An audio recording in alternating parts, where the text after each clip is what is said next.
What's going on, sailors, and welcome back yet again to the world of Eternum. Today we received another developer interview, and this time it was GameSpot who was able to snatch it. It starts off with a small introduction, including a character gathering this blue fungus, or even this corrupted mineral. We also immediately get to see brand new skills shown for the musket, which appear to function much differently than what we saw from the IGN footage. The character, for example, appears to be kneeling down in a sharpshooter position, and lands a 2k crit with the bonus, which is already much better damage than we saw from the past.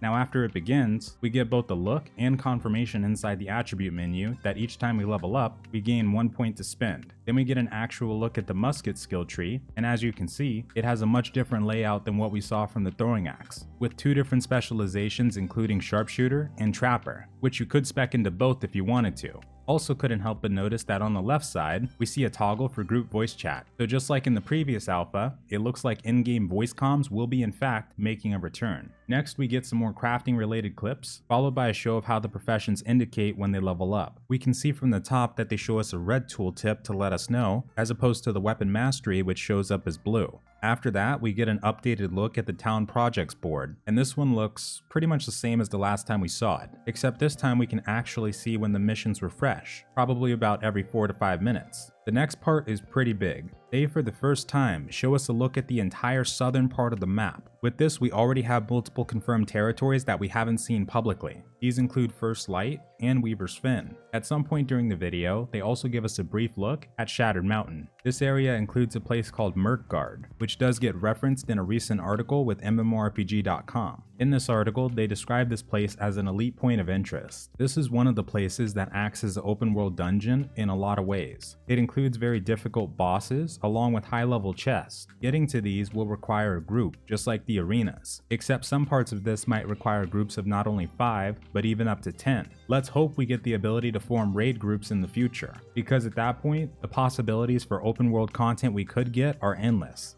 On the right side of the map, it shows that Windsward is being controlled by Syndicate, and right below it we see a tooltip for the Corrupted Breach situation. It classifies them as minor and major, but if you look closely at Windsward, you can see smaller icons that indicate the minor and the bigger red one that shows for the major. Like we learned before, these also become much more frequent during invasions, and we'll be able to start doing these as early as level 20, according to the previous article. As we go further, these also start to escalate in difficulty and the monsters we encounter inside, along with offering great rewards when we start tackling the higher ones. After this, we get a fresh look at the territory standing upgrades. To get these points, we know that we'll gain them by participating in different activities in the zone. This will include combat, crafting, town projects, and more. Once we start getting these levels, we'll be able to start choosing bonuses like increased territory standing, decreased trading tax which further confirms the trading post, or even increased gathering speed for all you crafters out there. Also, instead of us needing to get to level 20 territory standing to get a house, they ended up dropping that down to 15.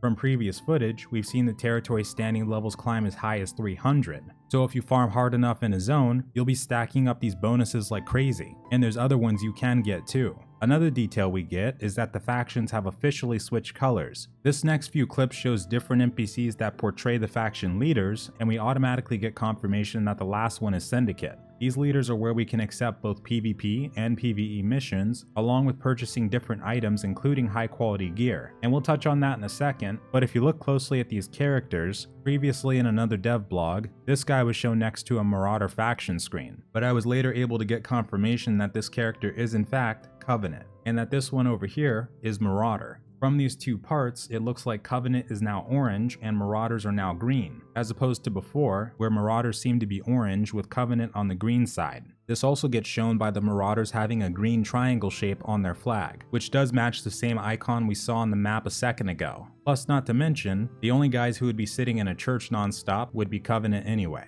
as opposed to Marauders who are all about power. But either way, I'm really looking forward to checking these out, and please, give us that great axe. But yeah, we do get a look at the faction item menu, and this is where we can get different items including very good gear. We don't get to see the stats on it, but we can tell right away that we have both light and heavy armor shown here, with some items showing up right below that which we can't see at the moment. On the left side, we know that each of these sets of gear go by different sections, and that we'll be buying the stuff with the currency we get from faction missions. This gear will also have different defenses, like the normal stuff, and we've seen in previous footage and this one, how inside the character's inventory, we have both physical resistance and elemental. This means that your build and who you plan to fight will be very dependent on this too. If you feel like you might specialize in hunting down mages, then stack up on that elemental defense. Then they give us a full showcase of the crafting system, starting with the very insightful showcase of some of the special resource perks we'll be coming across. If you don't remember, we can travel out in the world to gather special resources from abandoned camps, temples, and settlements, which we can bring back to the crafting bench and dump these into our recipes to have a better chance of getting specific perks. This is also where they mention that gatherers will be a really good source of these special materials for crafters, so that'll promote synergy in the player base where everyone serves a purpose. I think what would be really cool in the future,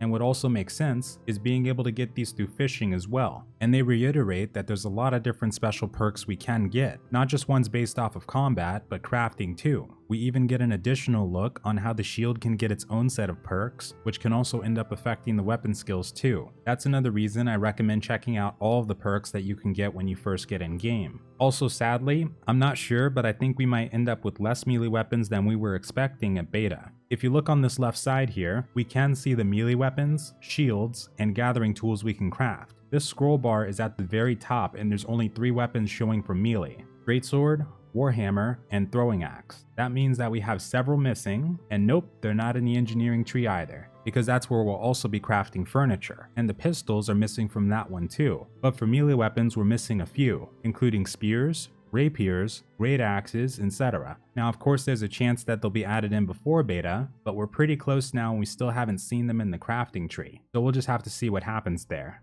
Now jumping a bit ahead, we know how the gem slots work, but we actually get to take a closer look at the menu for attaching them. Like we talked about before, this will serve as a way to increase your attributes beyond the soft cap of 60. That means these are also going to be very lucrative for those of you who like to collect just about anything shiny. Also, you'll get these from mining, by the way, as confirmed in this recent article. We also get a brief look at the Arcana tree, where we can craft different tinctures and potions, and in here we get a look at some of the different items we'll be crafting. The recipes seem to include herbs very often, but also this magical essence. This one all the way to the right, under disease cure, seems to take the death essence. And I say this because you can recognize the icon and match it up with the one that the character gathered earlier, and it's safe to assume off these that there's other plants just like them.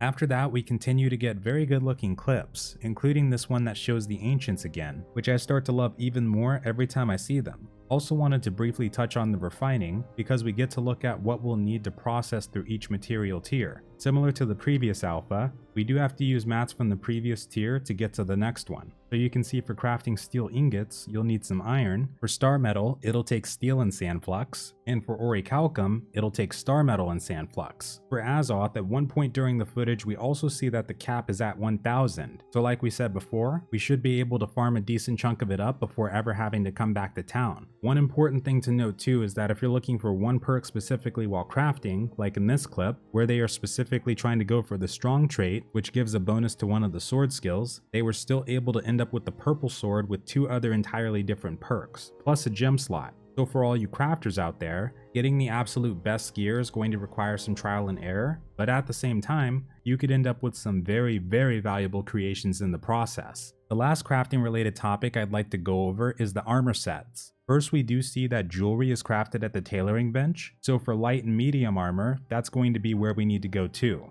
But for the forge, this is where we make our heavy. And yet again, we don't see any other weapons in here besides the ones I mentioned before, so we might not actually get all of the ones we've seen in the footage so far. But the armor sets on the right side might suggest that we could see bonuses for wearing the full set. In the previous alpha, you had sets like the Plague Doctor or even the Trapper, and each one was good for a different purpose, and I'm hoping the same is going to apply here too. The last bits just focus mainly on their vision for the game. We get an expanded look at various different locations that we either have seen or haven't seen before. Amazon sounds very determined to do whatever they can to take this game to new heights. Personally, I'm just completely ready. I could never really say much about it, of course, but I am about to pass over 1,000 hours in the alpha phase. The combat system is something that really speaks to me, but more than that, to me personally, the game is just beautiful. All these different areas and their ties and influences to real life history, I just can't think of a game that's more potentially perfect for someone like me. But like I've said before, I do think for various reasons that the game will in fact have a rocky start, but I think it's all going to come down to what they do with the game in the first year and beyond. How they respond to players and their feedback, what kind of content they implement and how fast, how well the game runs and serves that niche that quite a few players are hoping for, it all matters.